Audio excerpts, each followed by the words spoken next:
প্রথম প্রশ্ন, তোমার রব কে? আমরা বলবো আমাদের রব আল্লাহ। দ্বিতীয় প্রশ্ন, ওমা দীনু, তোমার ধর্মের নাম কি? আমরা কি বলবো? তৃতীয় প্রশ্ন, বিশ্বনবীর চেহারা দেখিয়ে বলা হবে আতারিফু হাযার রাজুল, এই লোকটারে চিনো নাকি? আমরা বলবো চিনি, আমাদের প্রাণের নবী, ঠিক কি না? চাঁদের চেয়ে সুন্দর তুমি নবী আমার কমলিহিওয়ালা, দু জাহানের বাদশাহ তুমি প্যারা নবী সাল্লে আলা, চাঁদের চেয়ে সুন্দর তুমি নবী আমার কমলিহিওয়ালা, ঠিক কি না? তিনটা প্রশ্নের যথাযথ উত্তর যখন দিয়ে দিলেন, আপনার জন্য অতিরিক্ত আরেকটা প্রশ্ন করা হবে, ওয়ামা ইলমুক, তোমার নলেজ কি? তিনটা প্রশ্নের উত্তর যে তুমি করতে পারলা, কিভাবে পারলা, কেমনে জানলা? নকল করে বলছো নাকি জেনে বুঝে আসছো? নকল হয় না? এখন তো পরীক্ষা চলতেছে বোধহয়। কি পরীক্ষা? এসএসসি পরীক্ষা। নকল হয়? কৃষ্ণপুরে নকল নাই না? এখন মনে হয় এগুলো একটু কমছে। একটা সময় ছিল অনেক নকল হইতো। পাঞ্জাবের ভিতরে নকল, পকেটে নকল, টুপির ভিতরে নকল, মৌজার ভিতরেও নকল, এমনকি মেয়েরাও নকল করে পরীক্ষার হলে আসে না নাই? স্কেলের মধ্যে লিখে নিয়ে যায়, হাতের মধ্যে লিখে নিয়ে যায়, ওড়নায় লিখে নিয়ে যায়, কাপড়ে লিখে নিয়ে যায়, আসে না নাই? ফেরেশতারা বলবে নকল করছো নাকি? কেমনে জানলা? তিনটা প্রশ্নের উত্তর তুমি কেমনে বললা? আল্লাহ তোমার রব, ইসলাম তোমার ধর্ম, এই লোকটা বিশ্বনবী, কেমনে চিনলা? আপনাকে তখন বলতে হবে আমি কোরআন থেকে শিখেছি, আমি হাদিস থেকে শিখেছি, আমি ইসলাম জেনে বুঝে মেনেছি, আমি আন্দাজে কোথাও ঘুরি নাই। চিল্লা এখন ঠিক কিনা? আপনাকে বলতে হবে, এজন্য শিখতে হবে, প্রতিনিয়ত ইসলাম সম্পর্কে জানতে হবে, আখের গোছাতে হবে, জীবনটাকে আলোকিত করতে হবে। চিল্লায় বলেন ঠিক কিনা? চারটা প্রশ্নই যখন হয়ে গেল, ফেরেশতারা বলবে আহলান ওয়া সাহলান ওয়া মারহাবান বিক, খোশামদেদ, কংগ্রেচুলেশন, খোশামদেদ, কংগ্রেচুলেশন, সব প্রশ্নের উত্তর তুমি পেরেছ।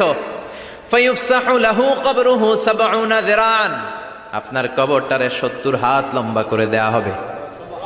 ওয়া ইফতাহু লাহু বাবুন ইলাল জান্নাহ, আপনার কবর থেকে জান্নাতের দিকে দরজা খুলে দেয়া হবে। ওয়া ইউলবাসু মিন লিবাসি আহলিল জান্নাহ, জান্নাতের দুইটা রেশমি কাপড়ের পোশাক এনে আপনারে পরিয়ে দেয়া হবে। আর বলা হবে নাম কানাও মিলা আরুস, ঘুমাও, sleep, you should get some sleep now, তোমাকে লম্বা সময় পাড়ে দিতে হবে, ঘুমাও। কানাও মিলা আরুস, যেমনি বর বাসর রাতে আরামসে ঘুম দেয়, বাসর রাতে যেমনি বর কনেকে নিয়ে মধুর ঘুম দেয়, তুমিও ঘুমাও, কেউ তোমার ঘুম ভাঙবে না। মালাক ইসরাফিলের, কিয়ামতের জন্য ইসরাফিলের সিংহায় যে ফুৎকার আছে, ওই ফুৎকার ছাড়া কোনো কিছুই তোমার ঘুম ভাঙাতে পারবে না। আলহামদুলিল্লাহ পড়েন। আল্লাহ আমরাও যেন চারটা প্রশ্নের উত্তর দিয়ে লম্বা একটা ঘুম দিতে পারি, পড়ে না আমিন।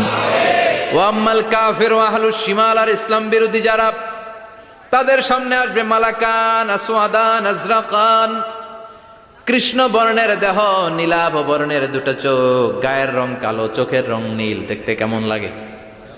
আলিফ লাইলার ভূতের মতো, কথা কন।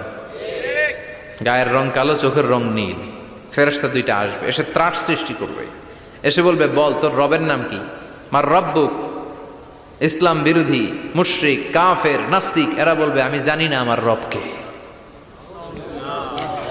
আমি জানি না, আমি তো আজীবন শুধু চেয়ার করেছি, মদ খেয়েছি, আমি ধর্ষণে সেঞ্চুরি করেছি দুনিয়ার বুকে, আমি টেন্ডারবাজি করেছি, চাঁদাবাজি করেছি, আমি মাস্তানি করেছি, আমার দাপটে এলাকার ইসলাম প্রিয়রা বাসায় ঘুমাতে পারে না। আমি ছিলাম টেন্ডারবাজ, আমি ছিলাম গডফাদার, সন্ত্রাসীদের লিডার, আমি ছিলাম ডন 1 2 3 সব, আমি ছিলাম ডনের ডন, আমি ছিলাম মাস্তান, রংবাজ, রব টপ কি আমি তো জানি না। লাদ্রি লাদ্রি, আমার জিজ্ঞেস করো না। আবার প্রশ্ন করা হবে ওয়ামা দীনুক, তোর ধর্মের নাম কি? বলবে লা আদরি, আমার কোনো ধর্ম নাই, আমার কোনো ধর্ম নাই, আমি শুধু মৌজ মাস্তিতে ছিলাম, আমি আনন্দ ফুর্তি করেছি, ইসলাম নিয়ে আমার মাথা ব্যথা ছিল না, আজীবন ইসলামরে আমি বাস দিয়েছি। চিল্লায় বলেন ঠিক কিনা? ইসলাম বিরোধীদের সাথে ছিল আমার চলাফেরা, আমার সব সাঙ্গ পাঙ্গ ছিল গুন্ডা বদমাশ ইসলাম বিরোধী। রব কি, ইসলাম কি, এগুলো আমি জানিই না। আমার এগুলো জিজ্ঞেস করো কেন? ধর্ম কি আমি জানি না, আমি কিচ্ছু মনে করতে পারছি না।